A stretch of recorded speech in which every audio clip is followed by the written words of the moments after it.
Good day, everybody. We're back again. It is a good day. It's Thanksgiving period in the United States of America. So happy Thanksgiving, y'all. I'm sure we've all been blessed one way or the other, irrespective of what the situation might be. There's always something to give thanks to the Almighty. Yes, to all our viewers in the 7 continents of the world, we say thank you so much. Thank you for your loyalty. Thank you for your viewership. Thank you for your subscription. Thank you for listening to us. Thank you for the feedbacks. Yeah, we're encouraged by it, and the sky is the limit. We can only get better. As long as we listen, we'll get things done. So today we're having one of those special guests we always talk to you about. We like to do things with people, square pegs and square hole, round pegs and round holes. So today we're going to talk about, at this stage in Nigeria's development, how can the Nigerian diaspora come to its rescue? That's something I've always been passionate about. That, and I've had guests here that erudite scholar, just like the one we have today. I've always said it, that for any third world country to come out of its dire strait, to come out of its current predicament, to blow, like they say in Nigerian Pigeon Palace, you need your diaspora contingent. It is a matter of utmost importance. And Nigeria is not any different. A lot of you always challenge me that, hey, are they Nigeria? Yes, Nigeria. Apart from my country of birth, Nigeria is the largest concentration of Black people on the planet. None of us can overlook that, And like I always reference the great Madiba, that's Nelson Lala Mandela, who said, if Nigeria gets it well, Africa as a continent will get it well. 7 out of every 10 Black doctors in Nigeria today, in America today, are Nigerian. So, like I said, the logical conclusion, which you all know, is that the largest concentration of Black people on the planet are Nigerian. So we go on. So today we're going to introduce our wonderful guest, Bukola Olaoye. Bukola Olaoye, welcome to Atlanta to discuss. Thank you so much. I appreciate it, and thank you to see the viewers also. Fantastic. So it's Bukola's first time, and I always say about my guest will not be his last time. Bukola is a dynamic leader who has held several positions, one of which, but not limited to the fact that he's the chairman of Nigerian Diaspora Organization Americas, which covers from Canada all the way to the north to Chile and Peru in the south. That tells you North America, the entire Latin American conclave, the entire South American conclave. That's a lot of work, So that's who Bukola is, He has held several initiatives, some of which is Link a Child, that's led a community project service across all the 36 states in Nigeria. He also has with Millions for One. This initiative helps people with their WAEC fees, JAM fees, paying, this man is humanitarian machine par excellence, considering that he's doing so much for his home country. He's doing a lot of leadership-wise in the North and South American conclave of the Nigerian diaspora contingent. He's a community leader, he's a resident in Ohio, a project manager of a Fortune 500 company, and a doctorate student of business administration and leadership. Yes, that's the man we have today, the man for the job. Bukola Olaoye, welcome to Atlanta Discuss once more. Thank you so much. I appreciate it, and thank you for that introduction. Yes. So tradition is go for the jugular, no time to waste. So as chairman of the Nigeria Board of Trustees, we see there's a lot of traction, unification, empowerment, expansion, helping Nigeria, giving back. So much has happened. Can you tell us where we are, right now with the body? Thank you so much. And again, thank you for the introduction and great work you're doing here. Straight to your question, actually, concerning NIDO Americas, the goal is to engage Nigerians in diaspora, especially in the Americas, which what we focus on. Right now, we've had over years where we've had, of course, ups and downs. Right now, what we're doing is consolidating on that, making sure we're looking at where we have gaps, fill those gaps, raise those leaders, mentor those folks. At the moment, we've actually had a lot of challenges on the USA platform. Most recently, we've actually come together on the USA platform to say, let's work together. So we've actually had different groups come together under one umbrella. We're not there yet, I can tell you that, but it's a step in the right direction. So definitely good traction over the past 5 years. All right, fantastic. I like that. The unity helps everybody. So what's your effort at inclusivity? You know, there are a lot of Nigerians. Every time I check the statistics, the figure keeps changing. The number of Nigerians in diaspora, the number of Nigerians in America, the number of Nigerians, you know, it's almost like the figure changes, you know, but it's a lot. So Yes. now there's no doubt that, you know, like when I was introducing you, I was saying something about 7 out of 10 Black doctors in America, for example, are Nigerians, which is a fact. You know, that one, it doesn't change. If anything changes, maybe it goes to 8, you know, and all that kind of thing. So what are you doing about inclusivity? You know, there are a lot of Nigerians out there that want to give back to the society. Some have heard of NIDO, you know, some have not. There's some that have been there in the past, they fell by the wayside. There's some that are still there. There's some that have never heard of it. So what are you doing to carry everybody along? I think it's not the numbers, to be honest, that we should be pointing at most times about Nigeria.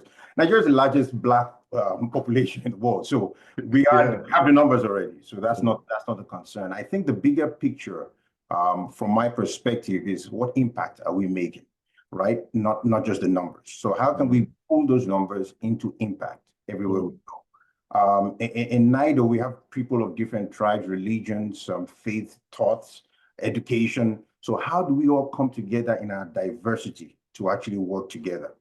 When you talk about how do we get inclusive, from every local community, what are we doing in our local community?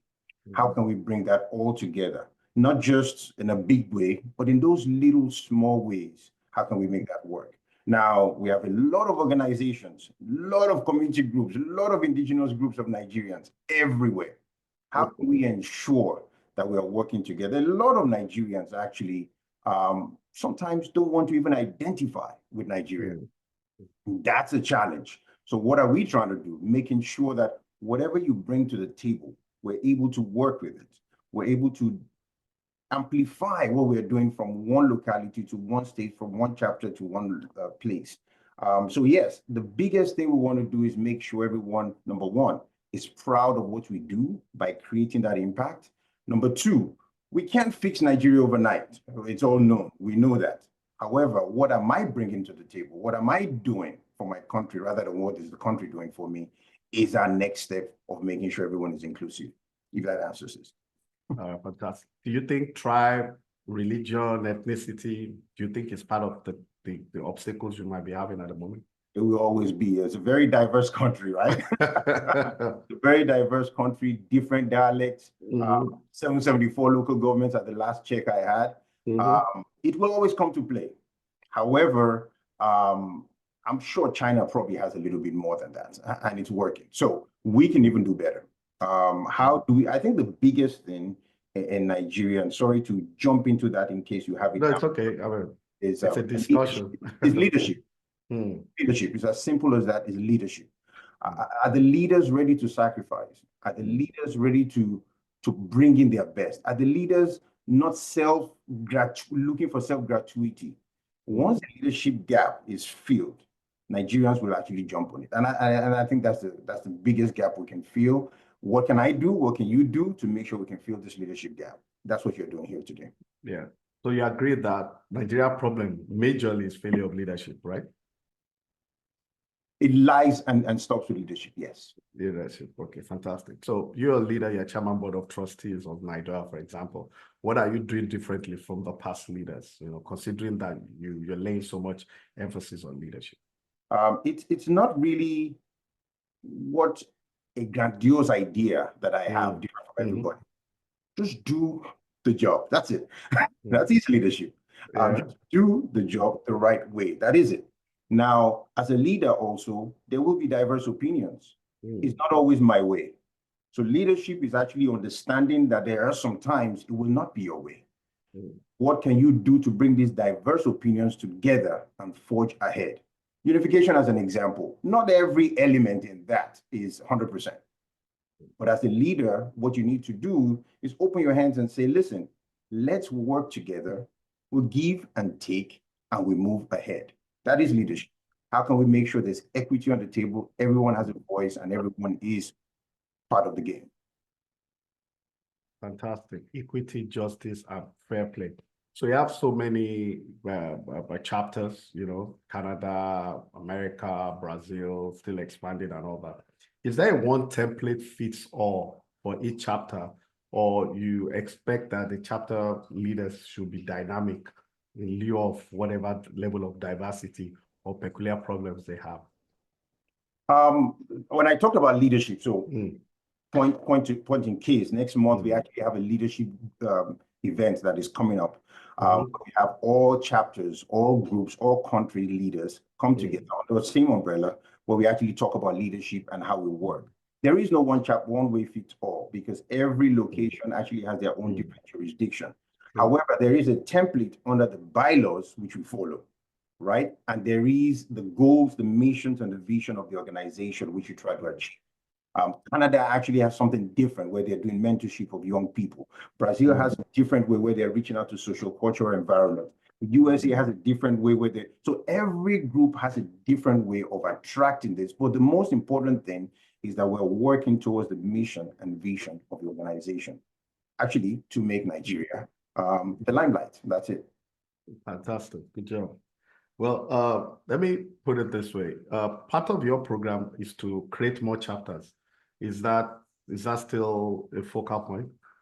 So it's not the chapter itself. It's to coalesce Nigerians. Nigerians come together. Now, if Nigerians come together, how do we organize the Nigerians? And that is where chapters are created. So the goal is not creating more chapters. The goal is organizing Nigerians, and of course, to put the structure in place. Chapters are done. Now, how do chapters form? There are Nigerians in every state, like you said. There are Nigerians everywhere. How do we get people that also still believe in Nigeria, are proud to say, I'm Nigerian and I want to work with Nigerians? How do we get those folks together? It's a day-to-day, you and I. We meet together, we organize together, we have parties, right? That is a group, but then we want to come together and do things together. That's how chapters are created. Fantastic. You heard from the leader, Wow. So how do you think Nigerian diaspora contingent can, there's no doubt about it, Nigeria is in dire strait. The ship of state is not particularly doing very well. I always say rudderless. We have been told that that's unfair, but I still stick to that, But how can Nigeria help Nigeria, in this current state? Now, like I said, from all the way from North America, Canada, all the way to Chile, Peru, I'm sure there's an armada of erudite Nigerians that are ready to add value. So how? I know you cannot solve everything at once, but how can Nigeria, Americans, not Africa, not neither Europe, your contingent of people in America, how can they help Nigeria? Because I've heard a lot of people that are not members of Nigeria, that are professors in diaspora, professors in Nigeria, Nigerian professors in Asia, giving the Indian example all the time, giving the Malaysian example, giving the Filipinos example, that if the Nigerian diaspora contingent gets it right, that's the only way out for Nigeria in the ensuing league. In fact, emphasis have been on the American sector, that's the United States Nigerian diaspora, which you are part of. I mean, you're from Ohio, so that nation contingent of Nigerian diaspora have to get you right. So how can they help right now? What can they do for Nigeria? And in future, what other values can be added, considering the situation Nigeria is in right now? I think, of course, we talked about leadership, of course. Yeah, leaders. Now, honestly, every Nigerian can give back. You don't have to belong to any organization, right? I joined NIDO by giving back to Nigeria, and my community said, oh, there's a group here that you can be part of. So every Nigerian first has to see where they fit into giving back to Nigeria as a diaspora. I think that's very important. But NIDO on its own has done things over time where we've actually been able to give back to Nigeria. But I think when we come together as one voice under leadership, good leadership, we can then organize what we do. Doctors go to Nigeria every year providing services. Nurses do that. Lawyers do that. We actually have people that actually work immigration situations with Nigerians that are trying to come here. We have a lot of pro bono things that are happening right now. So the question is that making enough impact? And if not, how can we reorganize to create better impact? Because to make a great impact in Nigeria, you start, of course, on grassroots, but then you do need policies to be adhered to. You need to actually have things that can actually affect policies. And who are the people that run the policies? So you're talking of government, right? So it has to hit on both ends. Going through the grassroots, which Nigerians in diaspora is currently doing at the grassroots. I think the next step is to go through policies. I'm sure you agree with me that before those impacts can be made, there has to be unity amongst the Nigerians in diaspora. You understand? The united will stand, divided will fall. Absolutely. Do you think, I mean, I know a lot has been done. We spoke about NIDO unity. I know you're doing a lot. A lot has been achieved, and I'm sure you get there eventually. It's just a consistency. That's my personal opinion. But do you think there's enough unity that can guarantee that those values you want to add back at home can be harnessed? Is there enough unity? Or is there unity, yeah, to make impact? Impact can be made. We don't need even individually. I agree. Yes, yes. So it's a progressive thing. Unfortunately, I don't see tomorrow. But you're not Nostradamus, yeah. I like that. I don't see tomorrow, but I can tell you, if we continue this way, progressively, absolutely yes. Because the diaspora is what actually, diaspora of different countries have actually changed that country to a different target. Diaspora is very important for Nigeria. Nigeria is the diaspora. The diaspora need Nigeria. We need the diaspora to move Nigeria forward. A lot of people in Nigeria making things done now were from diaspora. So there's no hard and fact rule that, yes, we can actually make that impact. Do we need to make one unified voice? Yes. When you go to policies, when you're making government, you need to speak with one voice so that you can be taken serious. So that's the reason why this unification is very key and important for us to actually make that leverage. But is it possible?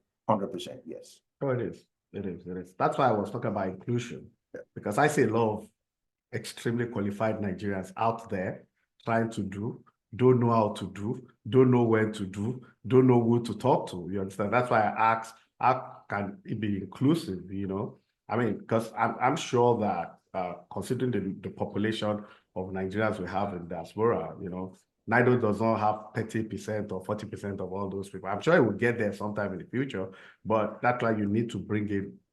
Well, that's why I asked her, do you have enough? Because you have the numbers, you have the requisite manpower, the quality manpower. I mean, with traction, it will always benefit the country. So, and it's not just NIDO, sir. Let me point it. It's not just NIDO. Okay. NIDO is, of course, the group, of course, that formed by in 2000 by Olusegun Obasanjo, our president, that actually saw how Nigerians in diaspora can actually affect what's happening in Nigeria. But NIDO working with other groups, what we've done, I'll use Ohio as an example. NIDO chapter in Ohio actually exists. And we do have a lot of different organizations, the ethnic organization. But what we do is that we, as NIDO, organize all those organizations together under one umbrella when we want to have engagement with the community and the government and things like that. So the same thing, we don't have to be 1 million people, but we just need to have the opportunity to engage organizations together and then move forward. Partnership, I think that's the biggest one also. Partnership is another one which we need to actually harness on. Fantastic. So let's talk about diaspora voting. What's your view on it, and what's your contingent? That's the NIDOA, Nigerian Diaspora Organization America. What's your view on it? Do you support it? I'll give you the political view and personal view, right? I like that. Political view, absolutely, Nigeria needs to get to a spot where we can have diasporas have their voice. Very important. Different countries do it. It's possible. And I know things like the NIN and things like that are capturing data of Nigerians where you can identify that this is a true Nigerian and is eligible to make this vote. Definitely, we need that to happen. So yes, I'm 100% in support of that happening. And I think it's had second reading right now in the House and it's going through it. And my prayer is that we'll get there one day. It's not going to be perfect, but we'll get there. Personal view, so I can switch to that, right? Why not? It's no Atlanta discuss, no holds barred. personal view is I'm just concerned that Nigerians currently don't have the 100% belief in our electoral system on a manual basis. Mm. What is going to happen when we move it to a different, quote unquote, electronic basis? There's a lot of manipulation that can happen on that. And that's a concern. Now, if one group, if it goes through, I'll give you an example, goes through the consulate. The consulate is endorsed by the running government. There is also a thought that that is biased already, just by going through that route. If it's going through, I'll give an example. I was a manager of an electoral poll station here, where I observe electoral positions here in Ohio. And for some reason, Franklin County actually has one of the best systems in voting in the country, actually. Don't tell me Atlanta does, but Franklin County does.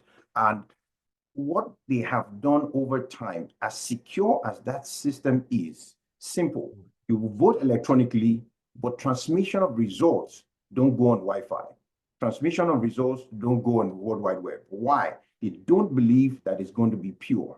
So the transmission of results is done manually, is captured also digitally, and then it's transmitted by humans to the polling booth with the paper.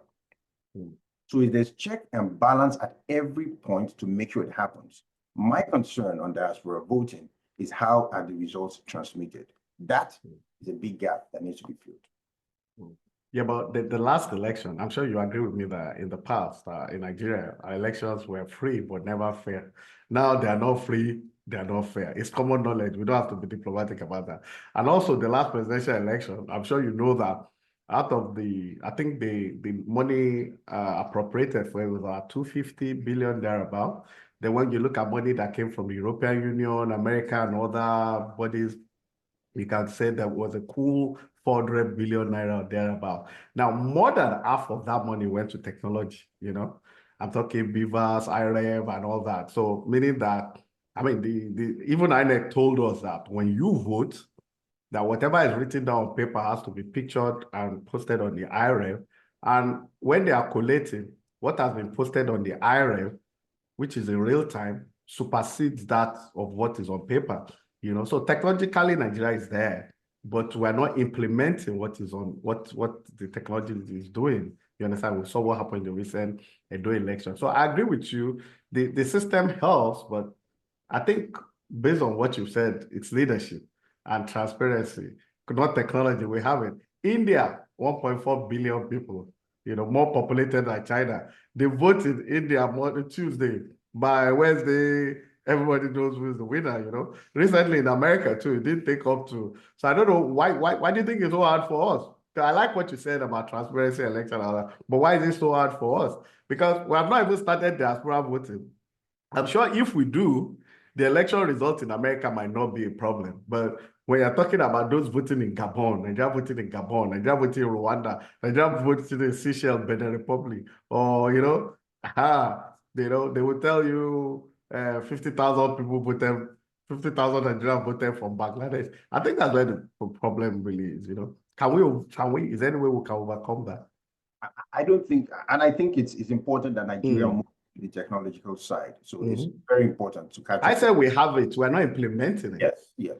So we were there, but I think we need to invest in the system. We invest in the technology, we didn't invest in the system. And what's the system? Checks and balances. Okay. Once we invest in the checks and balances, and yeah, you can decide what that means to you. But we need to. I know. Because if you have to vote at an embassy, for example, the ambassador is already a political appointee. You understand? So I mean, I don't think. I mean, maybe I'm wrong, but it looks like nothing is going to change. But let's leave. No. I challenge you on that. So okay, challenge me. Go ahead. Things will change. Things will change. A time will come. One or two, someone like you who is pushing leadership on your platform. If we have double of you, triple of you, quadruple of you, as we evolve, we will now build that system that will stand on that technology that is already on ground.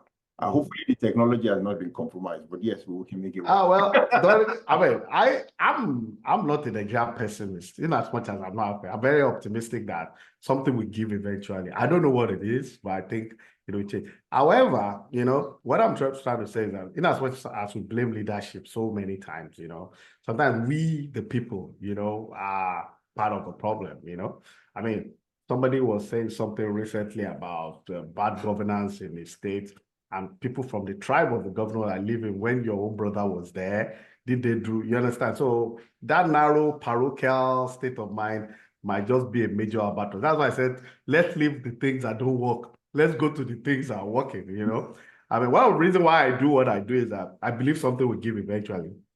And I believe in the future of the country, So nobody goes on like that forever. And so let's talk about, okay, go ahead. When you talked about leadership, I'm not talking about elected. Those on top. Yeah, that's not leadership. Leadership is everybody. Leadership is that man that runs the security unit, who runs that place. That's a leader. You don't need to be the one that runs the kitchen. Just the kitchen. With the head of that kitchen place. If you can't even run that. So leadership is you and I. Leadership is how we actually run our daily affairs. A small organization of 20. We're talking about how bad the government is. And so much organization of 20, we can't even make it work with equity and justice. That Absolutely. Is the can actually start working on. Yeah. Fantastic. You heard it from the horse's mouth, We are all leaders in our own right. The policeman that sells bullets to a robber is a bad leader. The teacher that gives more marks to the child of the parent that gives him or her more money, you are equally culpable. So enough of saying governor, there's a trickle-down effect. I really like that analysis. Fantastic. So let's talk about what has been done and what can be done. We're talking about earlier, but it would be good to expand on it. Let's talk about technology and innovation, which was the last thing we're talking about. Now, we're not just talking election, we're talking about the country.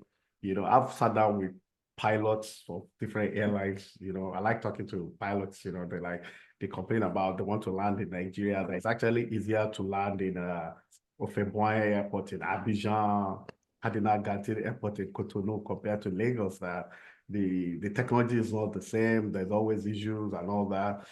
So part of it, our school system, where we really, really, really need technology.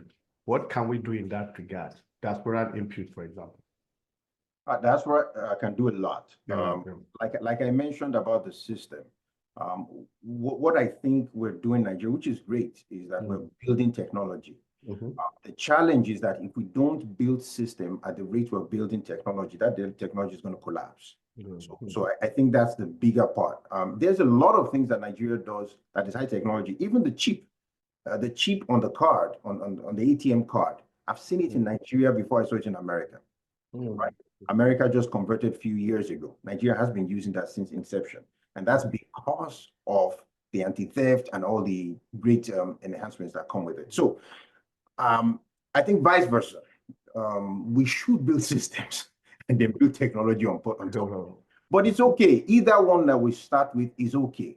But we have to just build both. How can diaspora actually impact on it? We see how the system works.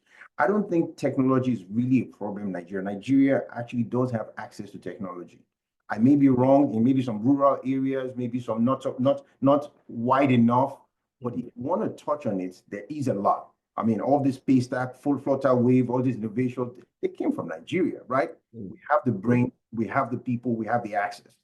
Now, the question is, once those technologies are built, how do we ensure that they keep running? So the running part is where probably diasporas can come in and say, we see how we make systems run. How can we engage you to make your systems keep running on a regular basis? Are we doing regular checks? Are we doing regular trainings? Are we bringing regular innovations?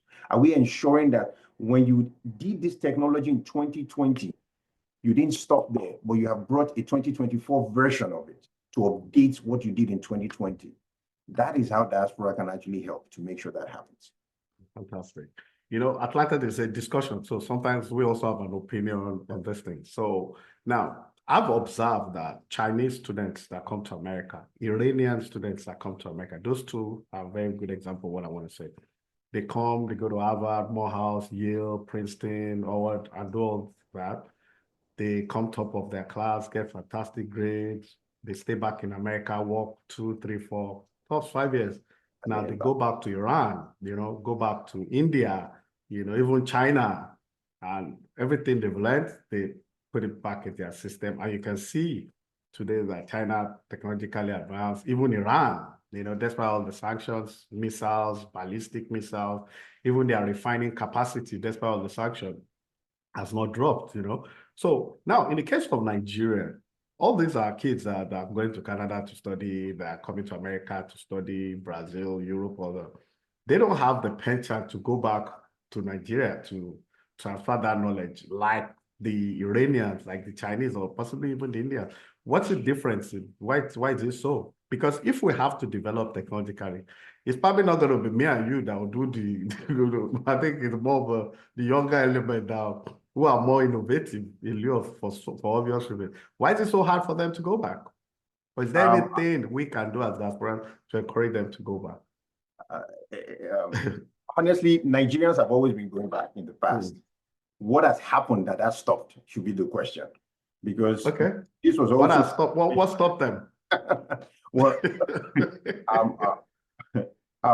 I think few things, of course. You talked about those that come to America. They actually take that thing back that I talked about. It's the system. They learn the system. They take the system and implement that in the system.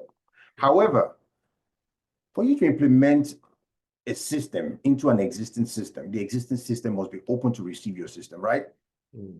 So there goes our engagement to allow diaspora entry into Nigeria, be more open, be more allowable. I mean, and that's where our connection with NiCoM comes into play. Our connection with the government comes into play. Because there are a lot of people that actually want to go back to go implement that system, that technology in Nigeria. Do they have the openness? Do they have the structure to make it work? I have a lot of people that I know individually that have actually gone to Nigeria, stayed there a year or two, and they're back. So I know, sorry to interject. I know a couple that were retired. They retired, sold everything here, went back, told everybody bye-bye. Even the church did like a Thanksgiving for them. 6 months later, they are back. Like, sorry, go ahead. So no, you're right. So the question is, why can't they stay? Two things. Number one, they're assuming they are going back to the United States and expect everything to work like it is. So I'll take that on your mindset. If you're going back to Nigeria, you need to understand. And when I go to Nigeria, a lot of people tell me, how come you enjoy Nigeria when you come? I said, because in my mind, I already refocused and replanned that I'm going to Nigeria. This is not, so there are some things that I will see differently. If you expect everything that you were doing, that in the morning the light will be on without you paying and the bills will be working without you paying till the end of it, that's not how it works. So you want to understand how things are. And of course, when you come to a different system, you understand that system. But I think we still need to keep pushing from our perspective. We need to keep entering into that system, make sure it can work. But we need to keep engaging the government on how the lifestyle of a diaspora who is actually coming in as an entrepreneur, coming to invest into the government, onto the system, is actually given an easy playing field. Look at America, even America, they actually offer green card to investors that come into America, right? So what they are doing is that we don't want people that can't give anything back to us. But if you can give something to us, we're going to make you land softly into the system. So we need to look into that. Not just people that are coming, bringing money and taking advantage of Nigerians. That's not what I'm talking about. I'm talking about people that are bringing innovations into Nigeria. People that are investing into Nigeria. Not people that are making money and throwing the money back out. No. People that are bringing, and the profit is reinvested into Nigeria. We need to give safe landing spot for those in Nigeria. Yes, people that add value. That's just it. No more parasitic nutrition, So let's talk about advocacy and policy influence. In my, because I talk to a lot of people. So I've observed actually that, there's no point talking about what the Jewish community in America is doing. They're doing a lot, the Irish, I'm talking about people from Haiti, the Indians are networking in a very, very unbelievable way. You know, I think India, I think it's probably the only country, I'm not sure, but I think it's the only country buying Russian oil now that America is not sanctioning, because India, to its vital statistics, you know, right now, the most populated country and all that. I compare Nigeria to India all the time. Commonwealth country, multi-diverse, multi-religious and all that. Well, that's not my question. My question now is this: advocacy and policy influence. How can Nigerians in diaspora advocate for policies that will help benefit Nigeria, at least from the United States, for example? All those people I mentioned are doing it. They're lobbyists for, you know, Indians. I mean, even countries that I mean, I don't just want to be unfair to them, that you can call Banana Republic, are really networking, you know, in the corridors of powers and all that. Now, us, largest concentration of Black people, we call ourselves, you know, my Botswana friend always say, what does that portend to? Does that mean you generate more power, more electricity than, you know, I always keep quiet, you know, that I always say 1 out of every 4 sub-Saharan African is a Nigerian. 1 out of every 6 Black person in the whole world on the planet is a Nigerian. So what does that portend to? So what can we do? I'm talking advocacy and policy influence now. How can we in diaspora, you are in a vantage position, you understand, to influence things, you know, to build a pool of people. I mean, the Nigerians everywhere in government, in every corner of America, you know, we are the most educated migrating bloc to this country. There's also no doubt about that. So how can we advocate and influence policy that favors our country? I think that's, yeah, I think there's a lot of bureaucracy also in changing policies in Nigeria, a lot. Of course, there are things that we can do. NIDO actually at some point this year actually had a partnership, and still a running partnership, with USAID. There was a group that was working on the healthcare reforms in Nigeria, and they actually are working on that. We can take things like that and work on, I mean, health centers. I was in Abuja earlier this year, and you'll be shocked how many locations actually have functioning healthcare centers, and things like that. Now, a lot of those type of empowerment or enlargement comes from reforms. Are there reforms? Are there things on paper that are reforming in Nigeria? Yes, there are. But are there things translating? That's where the shortfall is. But we, as NIDOA, and of course as diasporans, will keep moving into places like that. USAID has a big benchmark in Nigeria. A lot of other organizations do. Now we have political action committees also that can actually make those influence. We, as NIDO, is a non-government, non-profit organization. So we are not the ones that actually do those lobbyings, but we do partner and send those opportunities to our political action groups that can, to make sure we can actually, because that is required to make some of these reforms in Nigeria. But again, this engagement still has to run with the government. Now, what I think is the best solution is to have a template that works before you present it to the government. Because what happens is that once you present a paper to the government, it ends in paper. If you present an idea that is working to the government and say, this is how it works. We've tried it in this local place. Now we want to enlarge it. Now we need to influence how things are working. I'll give you an example. I have a friend that actually does things for Child Protection Act, child protection in schools, in secondary schools, has done it with a lot of schools. But again, doing it with a lot of schools doesn't make anything different. So he had to work with the government. And then there was a Child Protection Act by the government. Once there's a Child Protection Act, then that reforms easily everything you've done. But they will not allow you to do that without going through the process, going through the bureaucracy, and making sure you show that you're doing something. So there's a lot of work on our side. We won't just blame the government. The government also has a lot of proposals on their table. So how can we make sure that we're bringing realistic processes to the government? And we're not looking for how to like just make money out of it, because the government also is looking, they're also suspicious of people coming through. But healthcare reforms, educational reforms are two big things that we can actually plug and play from what we're doing here in the diaspora right now. All right. So as chairman of NIDOA, that's the Nigerian Diaspora Organization America, is there anything, maybe 1, 2, or possibly 3 things that you think the American government, for example, should be doing differently vis-a-vis their relationship with Nigeria, you know? American government? Yeah. I'm asking America, I'm going to ask Canada, I'm probably going to ask one or two more, but I'm sorry, what do you think it should be included, the America should be doing differently with Nigeria that they are not doing right now? America should be engaging Nigerians that are here. Okay. I have seen even the desk of Nigeria in the White House is actually headed by a non-Nigerian. There are a lot of Nigerians that are here who are citizens of the US or those countries, Brazil or Canada. America should first engage with those people. Those are the first resource they should work with, and then connect with Nigeria, of course. But I think there is a disconnect in that process. And I'm not talking about just picking just any Nigerian. Pick Nigerians that are Americans, right? So you have a vested interest. I think that's number one. Number two, America should take time out to also engage with Nigeria, not just sanctions with Nigeria. Engage with Nigeria a little bit more.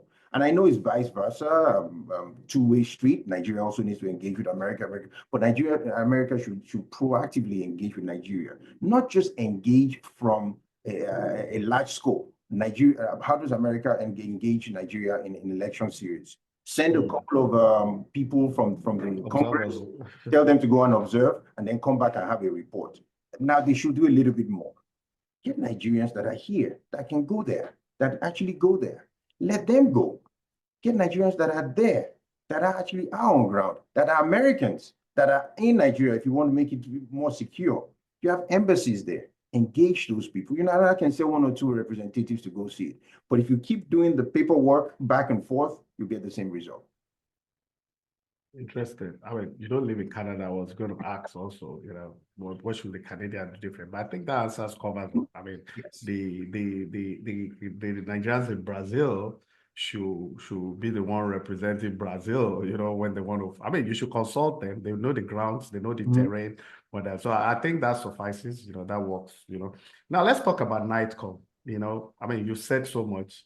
NIDO is a baby of the federal government, coordinated by NiCoM, you know, so to say. There's supposed to be a board. That's what the law says, you know, NiCoM board that should encompass this representation from all the continents of the world. Why do you think there is a problem in constituting that body? I mean, you can answer like you did the last time. The political correct, the textual one, and the foundation, and possibly even your personal opinion. It's a no holds barred Atlanta discourse. Go ahead, sir. So NiCoM actually was conceived from a push from NIDO actually. NIDO actually advocated with government to create NiCoM, which directly works with the government, because we're non-profit, non-political. So we actually needed an organization, a leverage to connect with the government, and that's how NiCoM was formed. On the formation of NiCoM, there was a requirement to have board members that actually do have representation from, of course, diaspora organizations like NIDO on it. That has pivoted over time. That has changed over time. I don't know the back-end reason, but that is not how it was when it was formed. Until now. Don't get me wrong, NiCoM has done fantastic in a lot of connections around the world. I would never dispute that fact. NiCoM has been able to put Diaspora Day together, which happens once a year in Abuja, where organizations from all over the world come together to network. It's a huge one. NiCoM has done the Nigerian Diaspora Investment Scheme, NDIS, which is doing investment for a couple of people. I get that part. So those are great things NiCoM has done. I'm not putting them down, but there has been that gap on ensuring that the diaspora groups are well represented or represented on the NiCoM board. Now, I think it's a lot, when you talk about NiCoM board right now, with where it is right now, it's a little bit more political than we see it. It's not as day-to-day an organization. So I think at this moment, where it is right now is first implementing the reason NiCoM was set up. Make sure that is done. And then we can look at other parts of it. But the reason NIDO-A particularly may not be as advantageous is because we're not a political organization. But then we do have representations that we can say, okay, this person can be represented here. And again, that's a conversation that NIDO-A actually still keeps having with NiCoM. Again, it is very political. It's not as over the edge as I'm saying it. It's a little bit deeper in making sure. And what's the reason why this should happen? The reason why this should happen is because the example I just gave you about the US is as simple as that. If you want to know the people and the understanding of the people that you are representing, the people must be part of it. So NiCoM cannot actually just say, okay, Nigerians will be not running a diaspora board, right? There should be an investment of diasporans in it. And I think that's common sense. But again, whatever the ethics or guides of the board ethics are laid down is probably what will be followed. But again, it's a little bit more political now. But when you say political, I mean, if you want to fill up a board, I mean, you're doing it continentally. Let's say, for example, they say, okay, NIDOA recommend one person or two for us. What's political about? Under your leadership, will it be very difficult to send a list of 2 people? No, it won't. No, exactly. It won't. But again, a lot of people are short-sighted when it comes to that. A lot of people feel if we send one person, that person is going to be there for life or things like that. Maybe there should be a representation. Oh, my person was not sent. Your person was sent. The person, and that honestly, I thought it's tenure based, as in if you're on the board, it's for a period of time. So, yes, it is. Of course, it is tenure based. Wow. Make it sound like it's always followed exactly. No, it's not. Okay, so now in this, I'm really interested in this because I think that board has to be good. I'm trying to see it your way, but it's very difficult now because I don't think it's working. So, do you think the diasporas are the problem or NiCoM itself? Because like I said, I talk to people on all these issues, Nigeria here, different continents, and all that. Some feel NiCoM is intentionally not constituting it so that they can run things without checks and balances. You understand? Now, from what you said, for example, you think getting people even from the diaspora to be on that board itself is technical, in your word, even political. So is the problem both NiCoM and the diasporas, or just NiCoM, or is that what makes it political? So I don't think there should be any problem from any group. If these are the ethics of formation of the board, follow it. It doesn't matter how it looks. It's as simple as that. If these are the laid down requirements of becoming part of the board, let it be done exactly how it's said. If you want to change what are the laid down requirements to be on the board? To have the diaspora members on the board also. Okay, so if they want to pick somebody from your area or from your sphere of influence, how many people do they need? So the question is, if we want to pick somebody from our area, and that's why unification was important. Very good. I was going to that area, but go ahead. Because if there is no unification, then you can't say these are the 2 people. I'll bring my own 2 people, you bring your own 2 people, everybody has like 6 people. And that's representing the 2 units. So unification is important. So we are organizing from Americans first. Let us organize. Because I hear a lot of people talking about this board. I think the first thing, I talked about it earlier also, let's forget about what we should be achieving. Let's first fix the system. So I think at this point, we're fixing the system. Don't worry, the board will always be there. As long as the board ethics are there, even if it's 5, 10 years time, there will be a representation of diaspora on it. Now, when do we need to keep engaging NiCoM about it? 100% yes. Absolutely. I agree with you. Bukola Olaoye, erudite scholar, fantastic leader. You've done a good job, no doubt. Nobody can take that away from you. So just one more question on NiCoM and all that has been done. Now, do you think that, I mean, when this unity and all that is done, I mean, let me put it the way I would love to put it. Can NIDO give back without NiCoM? Can NIDO function independently without NiCoM? Can they do things for Nigeria without NiCoM? The NIDO has been functioning and giving back even before NiCoM was formed. Absolutely. Yeah. Again, I've seen samples of that. Yeah, yes. True. So absolutely yes. NIDO is and has been and will always be without NiCoM. However, the partnership with NiCoM, of course, gives us face value to the government. So that's really what it is. The NiCoM reports directly to the presidency, now to the Foreign Affairs Ministry. But then it does give us the face time with the government. That's the breach that actually comes into it. But yeah, they're different functions, yes. All right, fantastic. Because I'm sure that you know that there are people among your followers that want patronage from government, that are doing things for this reason. Some might be genuine, some want political appointment. So most times it's usually a cross purpose. Yeah. Well, we all know leadership counts, and I have to say a very big thank you to you. But before you go, do you have any message to Nigerians in diaspora, especially under your sphere of influence? That's Canada, America, Mexico, Brazil, Ecuador, Honduras, Paraguay, Uruguay, and the Caribbeans, wherever they may be, they're listening to you, What do you have to tell the Nigerians in diaspora? What you expect from them, what you're doing, and what's the clarion call? The first thing is to say thank you to every Nigerian that actually identifies with Nigeria. Every diasporan that identifies with Nigeria is a big thank you. Because sometimes it's not just by what happens. That a lot of people are like, oh, I don't want to be part of that country when things are down. But of course, I want to be part of that country when things are up, right? But so thank you to as many people that are organizing Nigerians, connecting with Nigerians, making sure we keep that culture and tradition alive. So I say thank you. But what I really want to ask as many people is to understand that if we didn't get this handed off to us, we will not have this opportunity. So it's important that we actually do it right and hand it off to the next generation. So we need to engage our generation. We need to engage our colleagues. We need to engage our children. We need to engage our younger ones so that by the time we leave the stage, that we can actually have a transition that is smooth enough for everyone. So how do we do that? Let's create mentorship opportunities.